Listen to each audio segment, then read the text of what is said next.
ሰላም በኢትዮጵያና በመላው ዓለም ያላችሁ ተከታታዮቻችን እንደምን ቆያችሁ 7 ሰዓት ነው አሁን ከቀኑ ከኢትዮጵያ ቴሌቪዥን ዋናው ስቱዲዮ በቀጥታ የሚተላለፈው ኢቲቪ 4 ማዕዘን ዜናችን አሁን ይጀምራል አበይት ነጥቦችን እናው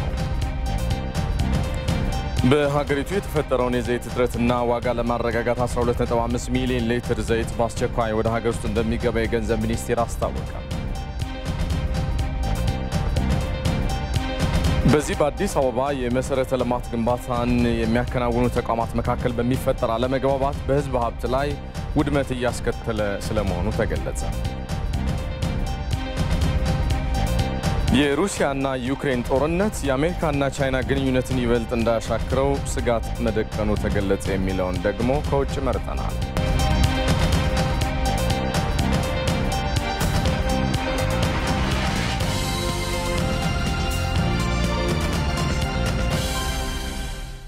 ሰለሞን ኃይለ ኢየሱስ ነኝ አብራችሁን ቆዩ በቅድሚያም ጠቅላይ ሚኒስትር አብይ አህመድ የተለያዩ ሹመቶችን ሰጡ በዚሁ መሰረት አቶ ጸጋ አራጌ የሲቪል ሰርቪስ ኮሚሽን ምክትል ኮሚሽነር ሆነው ተሾመዋል እንደዚሁም ዶክተር ንጉሴ ምትኩ የኢትዮጵያ ስራ አመራር ኢንስቲትዩት ዋና ዳይሬክተር ሆነው መሾማቸውን ከጠቅላይ ሚኒስትር ጽህፈት ቤት ያገኘነው መረጃ ያመለክታል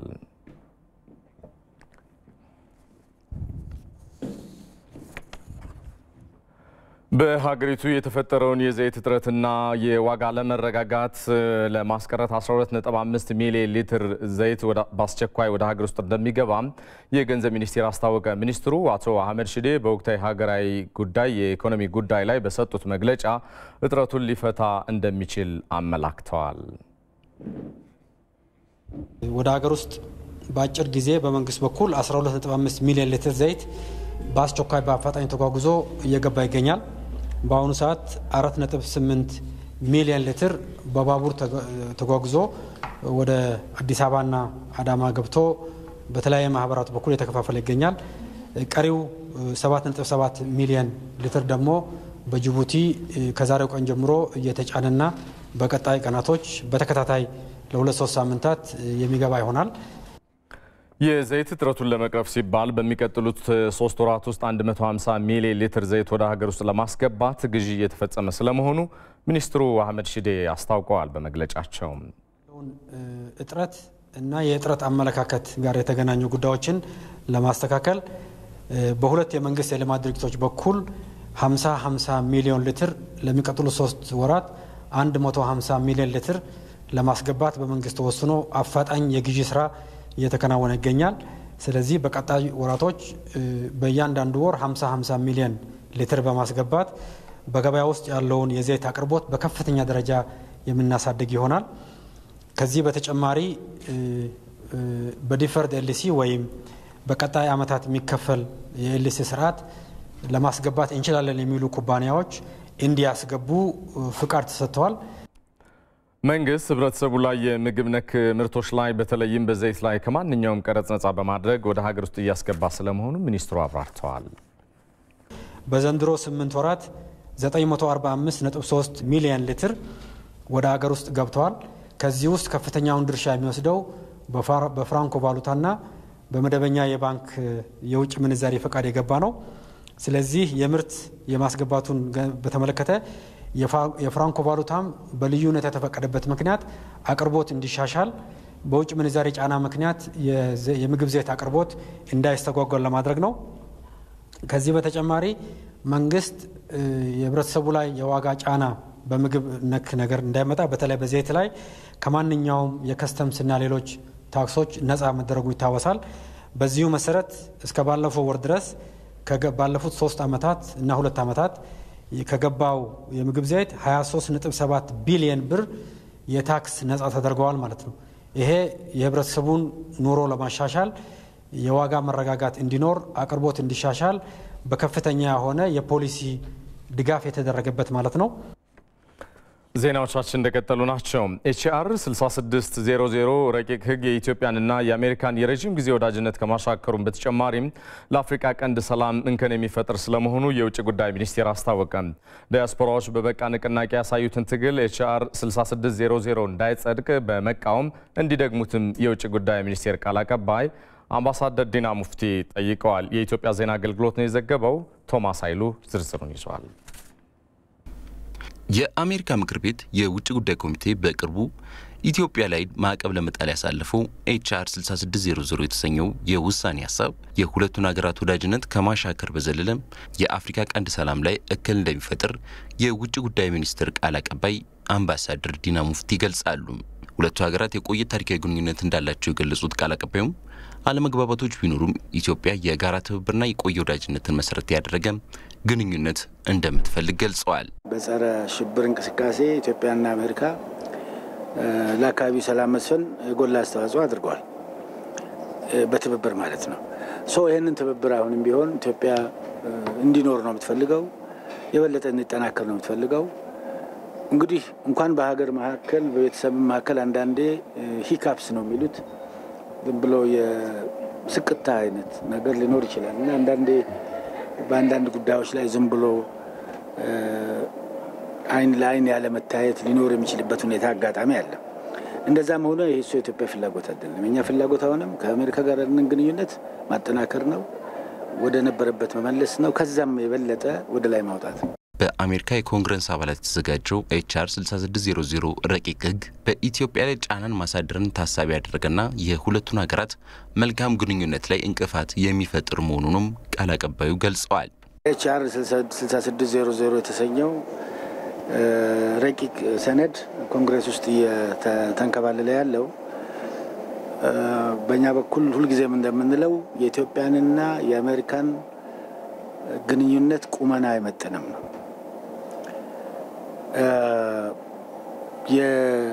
የዚህ የቢሉ ይዘት ምንም ይሁን ምን በአጠቃላይ ስናየው ለኢትዮጵያም ለአሜሪካም ጠቃሚ አይደለም። የሁለቱን ሀገሮች ግንኙነት ከሚያበላሽ ውጪ ፋይዳ የለውም ነው። በመሆኑም ይህንን ያልተገባ ረቂቅ ሕግ ለማውገዝ በተለይም ዲያስፖራዎች በበቃ ንቅናቄ ያሳዩትን ትግል HR 6600 ላይ እንዳይጸድቅ በመቃወም እንዲደግሙ ጠይቀዋል። የውጭ ጉዳይ ሚኒስትር ረቂቅ ሕጉ እንዳይጸድቅ የተለያዩ ተግባራትን እያከናወነ መሆኑንም ቃል አቀባዩ ጠቁመዋል። ኮንግረስም ውስጥ በርካታ ወዳጆች አሉ። እነዚህ ወዳጆቻችንም ይህንን ቢል ተገቢ እንዳልሆነ የተንቀሳቅሰው ማለፍ እንደሌለበት በየጊዜው መልእክት ያስተላልፋሉ ብለን ተስፋ እናደርጋለን። ኢትዮጵያውያንና ትውልደ ኢትዮጵያውያንም በዚህ ደረጃ የራሳቸውን ስራ ይሰራሉ። ለምሳሌ አሁን ሰሞኑን የኢትዮጵያና የኤርትራ ኮሚኒቲ አባላት ይህንን ቢል በመቃወም ያደረጉት ትዕይንተ ህዝብ አይነቱ ነገር በስፋት ይንቀሳቀሳል፣ በስፋት ይታያል ብለን ተስፋ እናደርጋለን። የኢትዮጵያና የኤርትራ ዲያስፖራዎች ሰሞኑን በኒው ጀርሲ ያሳዩትን ትዕይንተ ህዝብ በሌሎች አካባቢዎችም እንዲቀጥሉ የውጭ ጉዳይ ሚኒስትር ቃል አቀባዩ አምባሳደር ዲና ሙፍቲ ጠይቀዋል። በዚህ በአዲስ አበባ የመሰረተ ልማት ግንባታን የሚያከናውኑ ተቋማት መካከል በሚፈጠረው አለመግባባት በህዝብ ሀብት ላይ ውድመት እያስከተለ ስለመሆኑ ተገለጸ።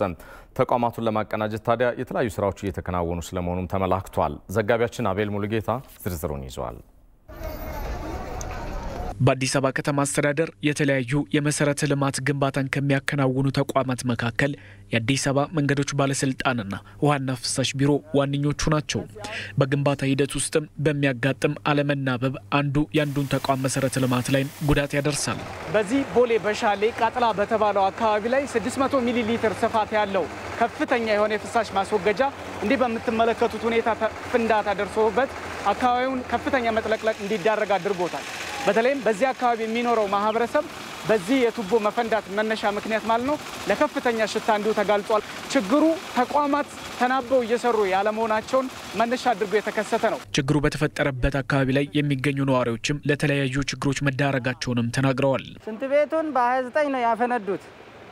አፈንድቶ ከሌሊቱ 8 ሰዓት ነው ማሽኑ መጥቶ ህብረተሰቡ ላይ ከሚገለበት ብለን አስቀድደን ወደ ወንዝ ያገናኘ ነው። ውሃ ህብረተሰቡ የሚጠቀምና ከብቶች የሚጠቀሙበት ለቀን የግድ ሲሆን የእርሻ ማሳው ያበላሽ ልጆች ሁሉ እዛ ጋር ወርቆበት ከዛ አንስቶ ወደ ሐኪም ቤት ወስዶ ዛሬ እያከሙ ነው። የአዲስ አበባ ከተማ አስተዳደር ዋና ፍሳሽ ባለስልጣን በፍሳሽ መሰረተ ልማት ላይ የሚያጋጥሙ ጉዳቶች ለጥገና ከፍተኛ ወጪ የሚጠይቁ ናቸው ብሏል። ሜንቴናንስ ስታረጋቸው አንደኛ ወጪው ትልቅ ነው። እንግዲህ ፍሳሽ እንደ ስሙ ፍሳሽ ነው፣ ፍሳሽ ቆሻሻ ነው።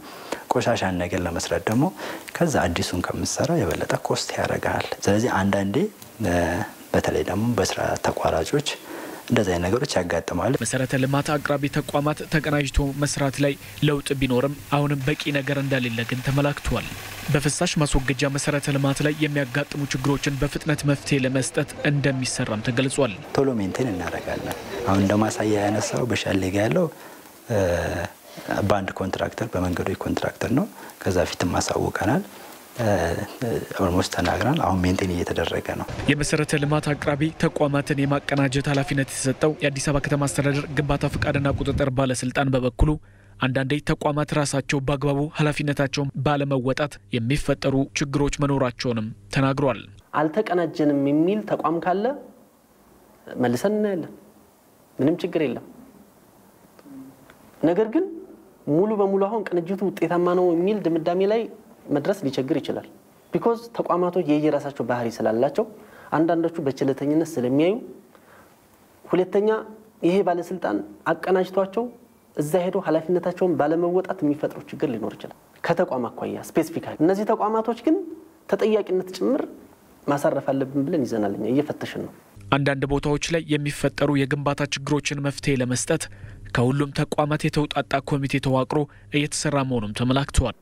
በከተማዋ ማስተር ፕላን መሰረት የሚዘረጉ አውታሮች ይኖራሉ። ከሜጋ ፕሮጀክት፣ ከቴሌ፣ ከውሃና ፍሳሽ፣ ከመንገድ ባለስልጣን፣ ከቤቶች ኮርፖሬሽን እና ሌሎችም መሰረተ ልማት የሚያለሙ አለማለሁ የሚሉ ተቋማት አንድ ላይ የተውጣጣ ኮሚቴ ያለ። ከነዚህ ከጠራሁልህ ተቋማት ውስጥ አንድ ኬስ ሲፈጠር ወይም ሲያጋጥም ይሄ ኮሚቴ ነው ማለት ነው ቦታው ድረስ ሄዶ ወስኖ ማስተካከያ እርምጃ የሚያደርግ። በአዲስ አበባ ከተማ አስተዳደር በአዳዲስ ፕሮጀክቶች ግንባታ እንደ መስቀል አደባባይና አድዋ 00 ያሉ ያለምንም ችግር ማቀናጀት መቻሉንም ባለስልጣን መስሪያ ቤቱ ገልጿል። እዚህ ጉዳይ ላይ እንቆያለን። የተወደዳችሁ ተጨማሪ ምላሽና ማብራሪያ እንዲሰጡን እንግዳ ጋብዘናል። እንግዳችን በአዲስ አበባ መንገዶች ባለስልጣን ዋና ዳይሬክተር ኢንጂነር ሞገስ ጥበቡ ናቸው። መጠነኛ ቆይታ ይኖረኛል። ኢንጂነር ለጊዜዎት እናመሰግናለን። እኔም አመሰግናለሁ።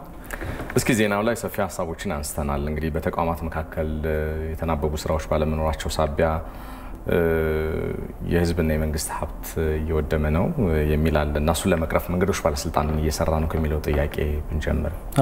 እጅግ በጣም አመሰግናለሁ። አሁን ባለው ሁኔታ ከ200 ኪሎ ሜትር በላይ የመንገድ ግንባታ ስራዎችን በተለያዩ ከተማ ክፍሎች ላይ አዳዲስ መንገዶችን እንገነባለን።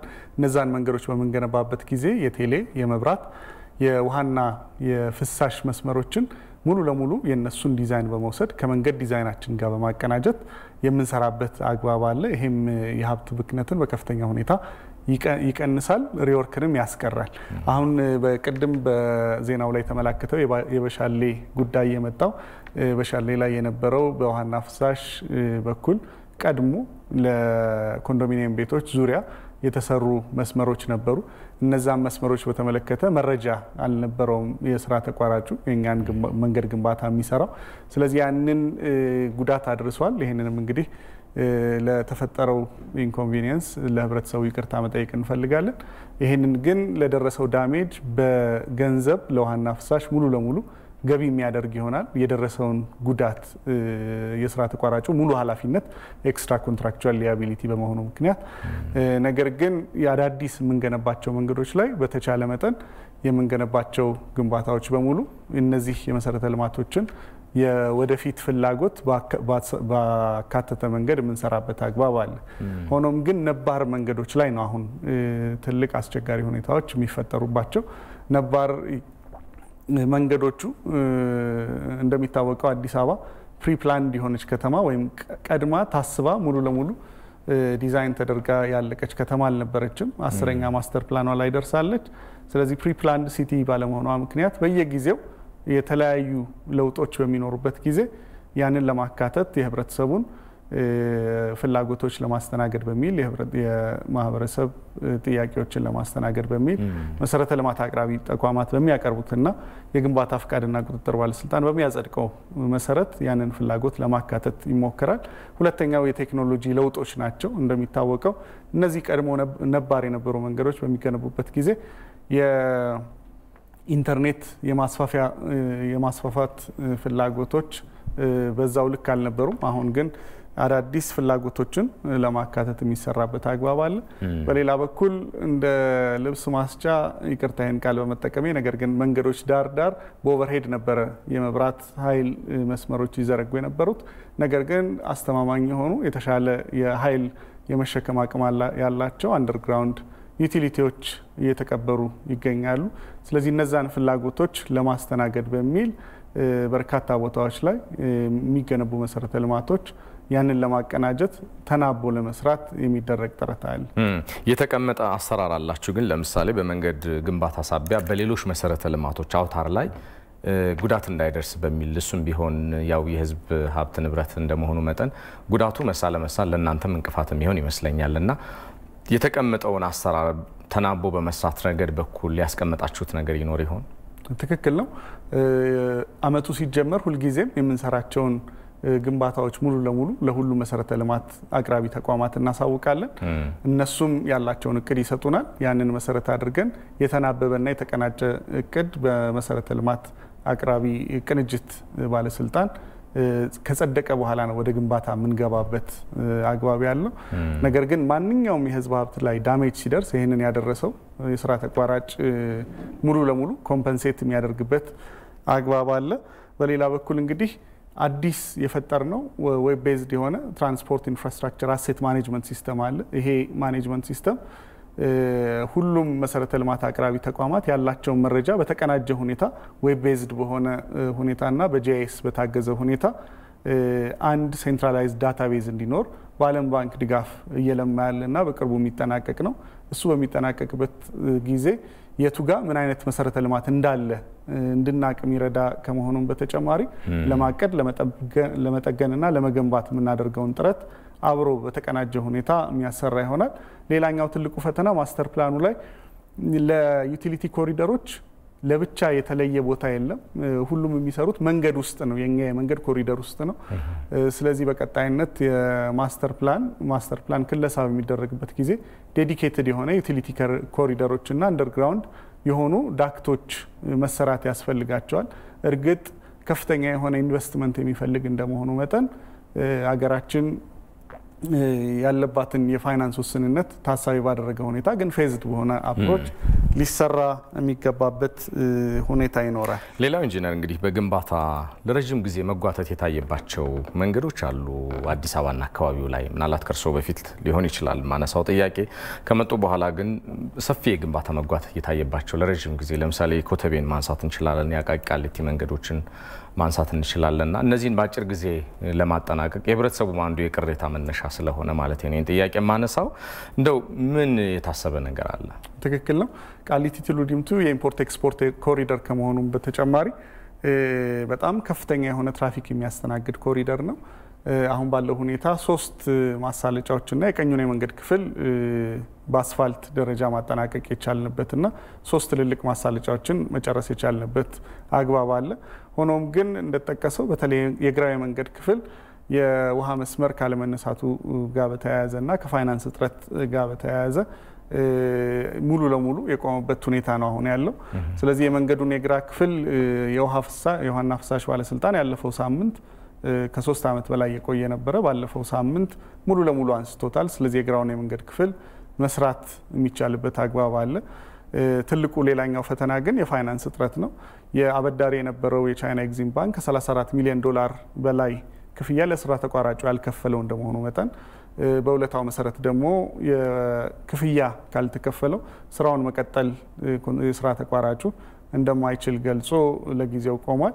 ስለዚህ መንግስት በተለየ ሁኔታ ይሄ ኢምፖርት ኤክስፖርት ኮሪደር እንደመሆኑ መጠን በልዩ ሁኔታ ኢንተርቪን አድርጎ በአጭር ጊዜ ለመጨረስ ልዩ ርብርብ የምናደርግበት አግባብ ይኖራል። ግሩም ነው። የአዲስ አበባ መንገዶች ባለስልጣን ዋና ዳይሬክተር ኢንጂነር ሞገስ ጥበቡ ስቱዲዮአችን ተገኝተው ምላሽና ማብራሪያ ስለሰጡን አብዝቼ ነው የማመሰግነው። መልካም ቀን ይሁንልዎት።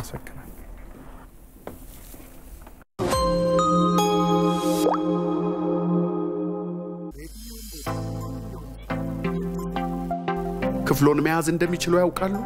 የኢትዮጵያ ንግድ ባንክ ከኤግል ላይን ጋር በመተባበር በአይነቱ ልዩ ለአጠቃቀምና ክፍያ ቀላል የሆነ ጌትሩምስ የተሰኘ የስልክ መተግበሪያ አቅርቦሎታል። የትም ሆነው ባሉበት ቦታ የፈለጉት ከተማ የመኝታ ክፍሎን መርጠው መያዝ ያስችሎታል። ከፕሌይ ስቶር ወይም አፕ ስቶር ጌትሩምስን ያውርዱ። በምስሉ ላይ ከተዘረዘሩት ሆቴሎች በኮከብ ደረጃ ባቀዱት ዋጋ በፈለጉት የአገልግሎት አይነቶች የመመዝገቢያ ገጹ ላይ ያስገቡ፣ ማረጋገጫውን ይጫኑ። ክፍያውን በኢትዮጵያ ንግድ ባንክ ሞባይል ባንኪንግ፣ ሲቢኢ ብር ወይም አቅራቢያው ባሉ ቅርንጫፎቻችን መክፈል ይችላሉ።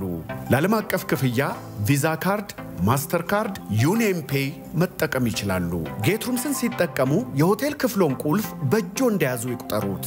ይፍጠኑ፣ ከጊዜው ጋር አብረው ይዘምኑ።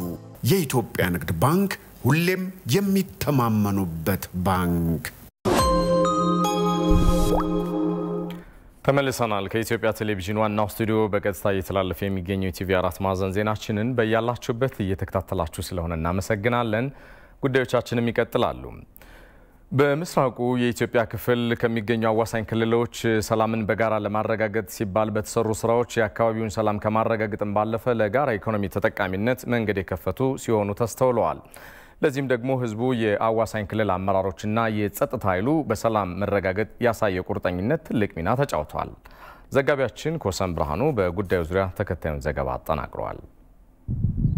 ከ4 ዓመት በፊት በዜጎች ሞትና መፈናቀል በንብረት ውድመት እንዲሁም በከፍተኛ ሰብአዊ መብት ጥሰት ሲታመስ የነበረው የሶማሌ ክልል ዛሬ ሰላሙን አረጋግጧል። ከዚህ ባለፈም ታዲያ ትላንት በግጭት ነጋዴዎች የፖለቲካ ሴራ ከአዋሳኝ ክልል ወንድም ህዝቦች ጋር ለሞትና በሚሊዮን ለሚቆጠሩ ዜጎች መፈናቀል ምክንያት የነበሩ ጉዳዮችን ከአዋሳኝ ክልሎች ጋር በትብብርና በምክክር በመፍታት የጋራ ሰላምን ማረጋገጥ ተችሏል። የምስራቅ አጎራባች ክልሎች ኮማንድ ፖስት አቋቁመናል።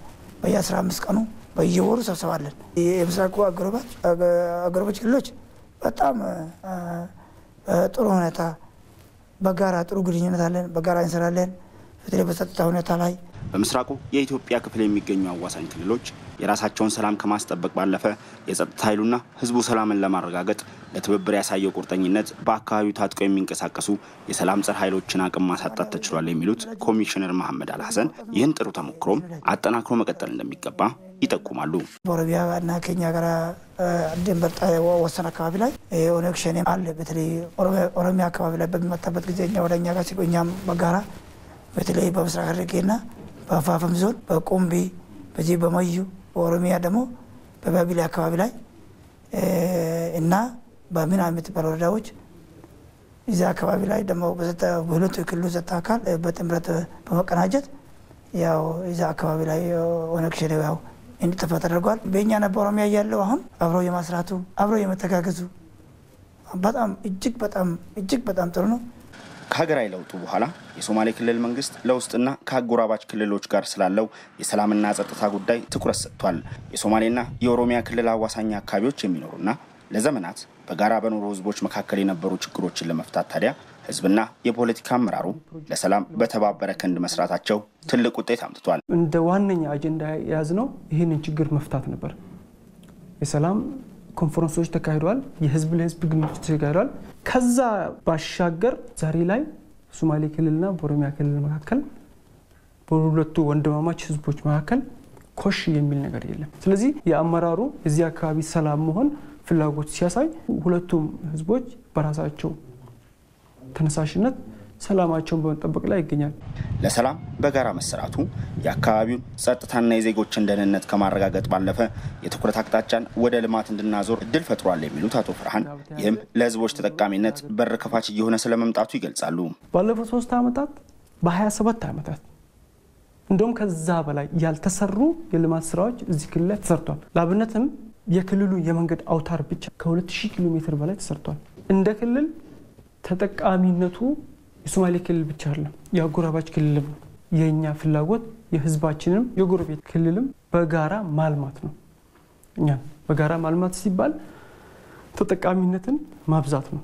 ለኔ ብቻ የምንለው ክልል አይደለም። እኛ ዜጎች ከየትም ቦታ መጥተው በሰላም የሚኖሩበት የሚሰሩበት የሚያተርፉበት ህግና ስርዓት የሰፈነበት ክልል እንዲሆን ነው። ሰላም ለእድገትና ለህዝቦች ሁለንተናዊ ተጠቃሚነት ተጨባጭ መሰረት በመሆኑ ታዲያ ሁሉም የተገኘውን ሰላም የመጠበቅ ኃላፊነትን ተሸክሞ ችግሮች ሲከሰቱም በውይይትና በምክክር የመፍታት ባህልን ማዳበር ወሳኝ ስለመሆኑም ተጠቁሟል።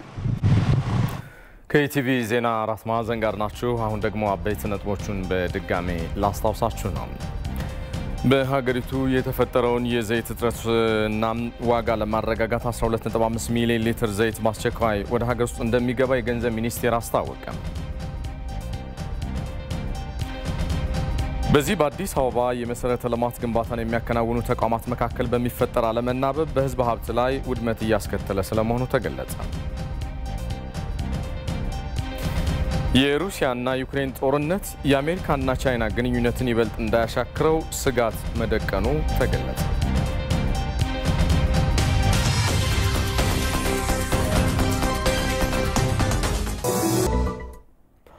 ተመልሰናል። ቀሪ የአራት ማዕዘን ዜናዎቻችንም ይቀጥላሉ። ታላቁ የኢትዮጵያ ህዳሴ ግድብ ግንባታው እስኪጠናቀቅ አስፈላጊውን ሁሉ ድጋፍ ለማድረግ ዝግጁ ስለመሆናቸው በጅማ የሚገኙ ባለሀብቶች ገለጹ። ሁሉንም የከተማዋን ህብረተሰብ በማነቃቃት ለግድቡ የበኩሉን ድጋፍ እንዲያደርግ በትኩረት እየተሰራ መሆኑን የጅማ ከተማ አስተዳደር አስታውቋል። መለስ አምዴ ዝርዝሩን ይዟል። በሁሉም ዜጎች የተባበረ ክንድ እየተገነባ የሚገኘው የታላቁ ህዳሴ ግድብ ግንባታ እንዲጠናቀቅ የተለያዩ የህብረተሰብ ክፍሎች ድጋፋቸውን አጠናክሮ ቀጥለዋል። በጅማ ዞን የተለያዩ የስራ ዘርፎች ላይ የተሰማሩ ባለሀብቶችም የሀገር ህልውናን ለማረጋገጥ የህዳሴ ግድብ ግንባታን በሁሉም ዘርፍ መደገፍ ተገቢ በመሆኑ ተከታታይ በሆነ መልኩ የቦንድ ግዢ እየፈጸሙ መሆናቸውን ይናገራሉ። አባይ እንዳንገነባ ሀገሪቷ እንዳታድግ የሚያደርጉት ከውጭም ከውስጥም ጠላቶች አሉብን።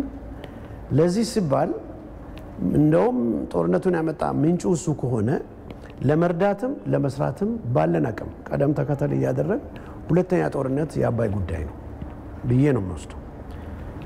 ጦሩንም እየረዳን አባይንም እድገቱን እያፋጠን እየረዳን ቀደም ተከተል እንስጠው እንጂ አሁንም እየረዳን ነው፣ ቀደምም እየረዳን ነው፣ ቦንድም እየገዛን ነው፣ ለወደፊቱም እንገዛለን የሚል ሙሉ ስሜት አለ። ይሄ የመንግስት ትዕዛዝ የሰው ትዕዛዝ ሳይሆን የግል ፍላጎት ነው። ለአባይ ግድብ መርዳት ግዴታ ነው። አባይ ለህዝብ ነው፣ ለኢትዮጵያ ህዝብ ነው። ስለዚህ እኛ በፊት የ50 ሺህ ብር ቦንድ ገዝተን ቆይተናል። ዘንድሮ ግን የ100 ሺህ ብር ከአንድ ወር በፊት ገዝተናል። በቀጣይም ዘላቂነት ያለው ድጋፍ ለማድረግ ቁርጠኛ መሆናቸውን የሚናገሩት ባለሀብቶቹ ዜጎችም ለግድቡ ግንባታ መጠናቀቅ ርብርብ ማድረግ ይኖርባቸዋል ብለዋል። ሁሉም ይደግፋል ብዬ አስባለሁ፣ እየደገፈም ነው። ለምሳሌ በጅማ ላይ ብዙ ሰዎች እየደገፉ ነው። ምን ማቃቸው ብዙ ጓደኞች አሉ፣ እየደገፉ ነው ያለምንም ተጽዕኖ። አባይን መደገፍ ተጽዕኖ የለውም። ቦንድ መግዛት የራሱ ገንዘብ ነው፣ ዞሮ የሚቀበል ነው ሰዓቱ ሲደርስ። ነገ የታሪክም አሻራ የምናስቀምጥ ጉዳይ ነው። በዚህ እምነት አለኝ። ሁላችንም በዚህ እንረባረባለን። ለወደፊቱም አሁንም እንረባረባለን። ለወደፊቱም እስከ ፍጻሜ ድረስ ውሃው በጨመረ ቁጥር ጠላቶቻችን ሞራላቸው እየወደቀ ነው ያለው፣ እኛ ደግሞ ሞራል ከፍ እያለ ነው ያለው። ለወደፊትም ለመግዛት እቅድ ይዘናል። ያው ለሁላችን ነው እያገዘ ያለው ህብረተሰብ እየገዛ ያለው ሌላው ማስረዳት አለበት፣ ማስተማር አለበት።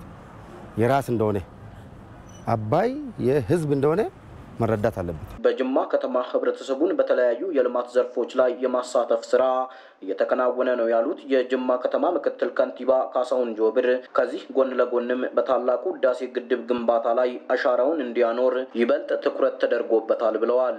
እስካሁን ባለው ወደ 2.2 የሚጠጋ ቦንድ ሽያጭ የተከናወነበት ሁኔታ ነው ያለው።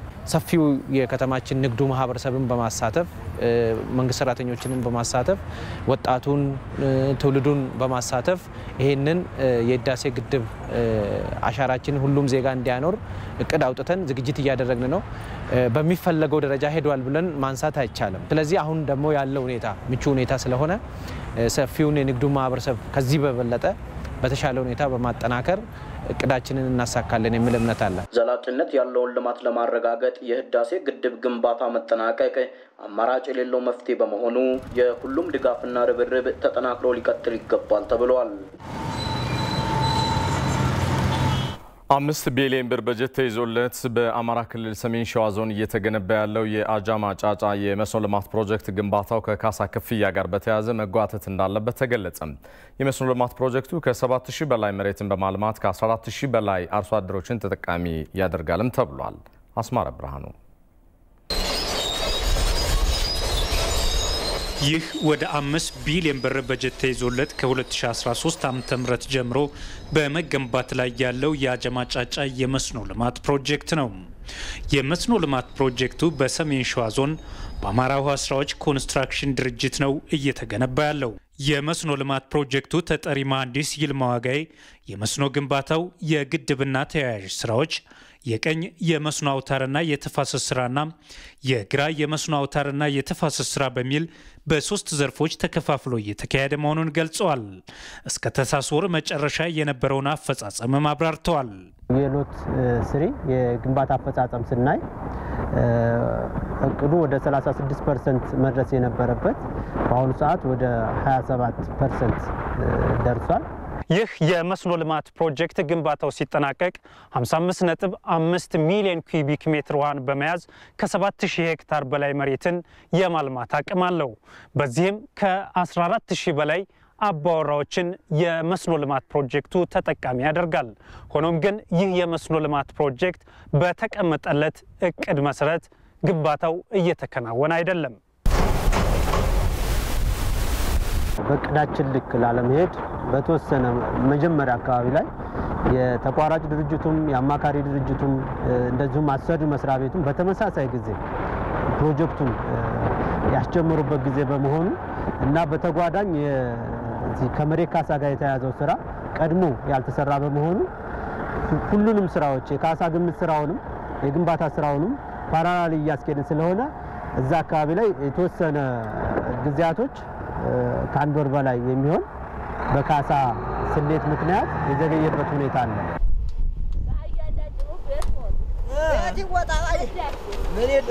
በአካባቢው የልማቱ ተነሺ የሆኑ አርሶ አደሮች ልማቱ የበለጠ ተጠቃሚ እንደሚያደርጋም ነው መሬታቸውን ቢሰጡም የካሳ ክፍያው ግን ዝቅተኛ ነው የሚል ቅሬታ አላቸው። ልማቱ ወደኗል። ልማቱንማ ወደን አይደለም ኋላ ሀገራችን እንደዚህ ያስገባልና መሬት ተመሬት ተቀይጦ ግን ካሳው ብቻ ነው ልክ ያልመጣልን። በቃ ካሳው አናሳ ነች። መሬት ሄደው በርካታ ነበር። የማመርተው ምርት ያህል የማገኝበትን ጥቅም ያህል ድንች፣ ሽንኩርት፣ ገብስ አላምዘራው ነበር።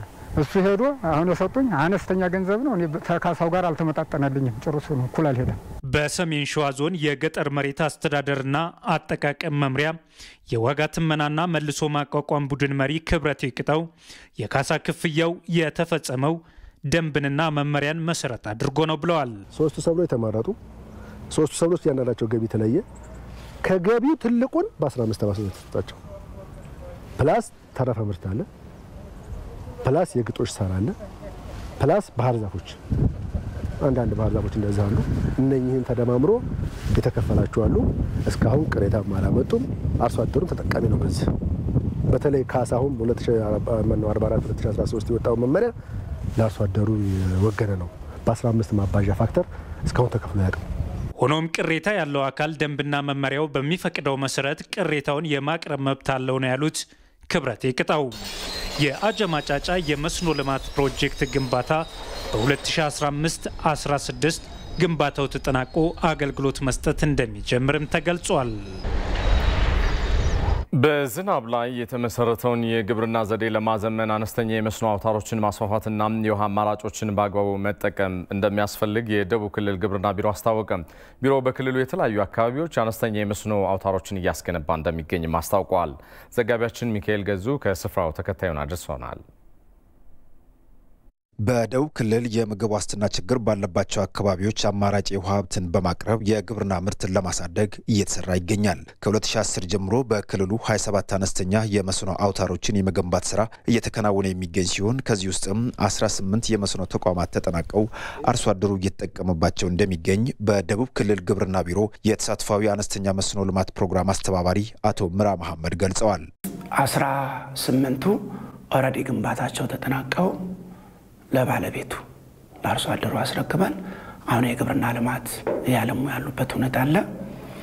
ሌሎቹ በ2013 የጀመሩ ለዚህም በ2012 የጀመሩ ከ25% እስከ 90% የደረሰበት ሁኔታ ነው። በወላይታ ዞን የተጠናቀቁ የመስኖ ተቋማትን ተጠቅመው ማልማት የጀመሩ አርሶ አደሮች በበኩላቸው በመስኖ እርሻ በአመት ከ3 እስከ 4 ዙር እያመረቱ እንደሚገኝ ተናግረዋል። እኛ ዘንድሮ ነው ጀመረን። ከዚህ በፊት አልተሰራም እንደዚህ አይነት ስራ። አሁን ዘንድሮ ወደ 5 ሰው ሆነን ተደራጅተን ይሄ ስራ መስኖ ስራ ከጀመረ እዚህ ዘንድሮ ወደ አመት 3 ጊዜ ማምረት ጀመረናል። አሁን ታች ያለው ጥቅልል ጎመን ነው፣ ይሄ አባሻ ጎመን ነው፣ ይሄ ቃሪያ ነው። ወደዛ በኩልም በቆሎም አለ። ወደዛ ወጣ ስል ደግሞ በየራሱ እንደ ፍላጎቱ ቲማቲም እየተከላለ ቃሪያ ብቻ እየተከላለ ይሄ ደግሞ ዘንድሮ የመጣውን ስንዴ በጣም ዘርተናል። አሁን እየተወቃ ነው፣ እየተአጨደ ነው። በጣም ለውጥ አግኝተናል። አርሶ አደሮቹ ከዚህ ቀደም በውሃ አማራጭ ጦት ምክንያት ለእርሻ ስራ ይውሉ ያልነበሩ መሬቶችን ጭምር ለእርሻ ማዋል መጀመራቸው ነው የገለጹት። ይሄ ከዚህ በፊት ለአውሬ ያለው መሬት ነው። ምንም ለስራ ያልታቀደ አለንታ የሌለበት ቦታ ነው። ይሄ ለአሳማ፣ ለከርካሮ፣ ለዝንጀሮ ያለው ነው። ግን ይሄ ግንባታ ጥናት ዲዛይን ከተደረገ በኋላ እኛም ደግሞ ይሄንን መቀኘት ጀምረናል። ወረዳ ግብርና ባለሙያ ሁሉ ከኛ ጋር ነው። በጣም በእንግዲህ እግዚአብሔር የሰጠኝ በረከት ብለን ነው የምናስበው። በምክትል ርዕሰ መስተዳድር ማዕረግ የደቡብ ክልል ግብርና ቢሮ ኃላፊ አቶ ኡስማን ሱሩር በዝናብ ላይ የተመሰረተውን የግብርና ዘዴ ለማዘመን አነስተኛ የመስኖ አውታሮችን ማስፋፋትና የውሃ አማራጮችን በአግባቡ መጠቀም እንደሚያስፈልግ ገልጸዋል። ሻሎዌል እየቆፈሩ ያሉ አሉ። 10 ሜትር፣ 20 ሜትር፣ 30፣ 40 ሜትር እየቆፈሩ አሁን እያወጡ ያሉ አርሶ አደሮች አሉ። በአንዳንድ አካባቢ እኮ በአንድ ወረዳ 40፣ 50፣ 60፣ 70 ፓምፕ በአንድ ጊዜ ይገዙ አሉ። በዘንድሮ የበጋ መስኖ ስንዴ ተገንብቶ ያለ አውታር መጠቀም ብቻ አይደለም፣ አዳዲስ ቁፋሮቹንም ወራጅ ወንዞቹንም ለመጠቀም የጀመረው ጥረት እያደገ ያለው ፍላጎት በጣም ትልቅ ተስፋ ሰጪ እንደሆነ ግብርናችን ማዘመን በውሃ የታገዘ በቴክኖሎጂ የታገዘ ማድረግ የሚለው ነገር የተስፋ ጭላንጭል እንዳለው ያሳያል። ወደ አገልግሎት በገቡ የመስኖ ተቋማቱ ከ4000 ሄክታር መሬት በላይ እየለማ የሚገኝ ሲሆን 5900 አባወራ አርሶ አደሮችም በእነዚህ ተቋማት ተጠቅመው የግብርና ስራዎቻቸውን እያከናወኑ እንደሚገኝ ተገልጿል። በሀገር ደረጃ ያለውን የኑሮ ውድነት ችግር በዘላቂነት ለመቅረፍ በልዩ ትኩረት ግብርናውን በመደገፍ ለግብርና ምርት እድገት አመራሩ ያለ እረፍት ሚናውን ሊወጣ እንደሚገባም የደቡብ ክልል ርዕሰ መስተዳድር ርስቱ ይርዳው ተናገሩ። በደቡብ ክልል የዘንድሮው የበልግ እርሻ የንቅናቄ መድረክ በቡታጅራ ከተማ እየተካሄደ ይገኛል። የደቡብ ክልል ርዕሰ መስተዳድር ርስቱ ይርዳውን ጨምሮ የዞንና የወረዳ የስራ ኃላፊዎች እየተሳተፉበትም ይገኛሉ። በመድረኩ በበልግ እርሻ የግብዓት አቅርቦትና ስርጭት፣ የቴክኖሎጂ አጠቃቀም እንደዚሁም የፍራፍሬ ልማት ስራዎች ላይ በትኩረት ምክክር ይደረግበታል ተብሎ ይጠበቃል።